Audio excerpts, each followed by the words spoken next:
السلام علیکم ورحمۃ اللہ وبرکاتہ۔ جی پیارے دوستو، آج ایک ایسا چاندی کا کشتہ دوستوں کو لے کر حاضر ہوا ہوں جو کایا بھی رنگے گا اور مایا بھی رنگے گا، اور بہت ہی اکثیری کشتہ ہے۔ اس کشتہ سے آگے بھی کشتہ کرتے جاؤ گے تو انشاءاللہ کشتہ بنتا جائے گا۔ اس میں پارا بھی ہے اور چاندی بھی ہے۔ یہ خوراکی پوشاکی ہے، بہت ہی اعلیٰ درجے کے اکثیری کشتہ ہے۔ عمل نوٹ کر لیں۔ سب سے پہلے 1 تولہ شنگرف کی ڈلی لیں، 3 تولہ مغز ریٹھا لیں اور بریک پاؤڈر کر لیں۔ صرف مغز ریٹھا کو بریک پاؤڈر کر لیں اور پوار گندر کے لعاب میں گوندھ کر لیپ بنا لیں۔ اب شنگرف ڈلی لیں 1 تولہ یا 2 تولے کی۔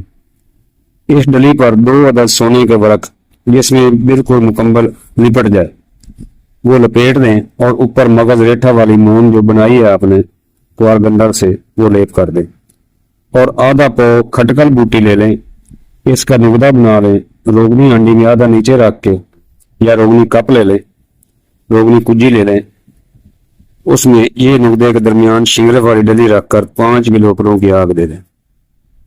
انشاءاللہ شنگرف باوزن کشتہ ہوگی۔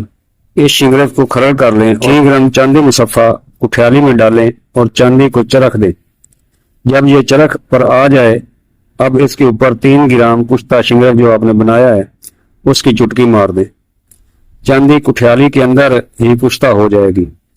اس کشتہ چاندی کی خوراک مقدار 1 رت دیں۔ صبح ناشتہ کرنے کے بعد مکھن ملائی میں دیں۔ انشاءاللہ دماغی کمزوری، مردانہ کمزوری اور سپرم کا خزانہ ہے اور مکمل اکثیری بدن ہے۔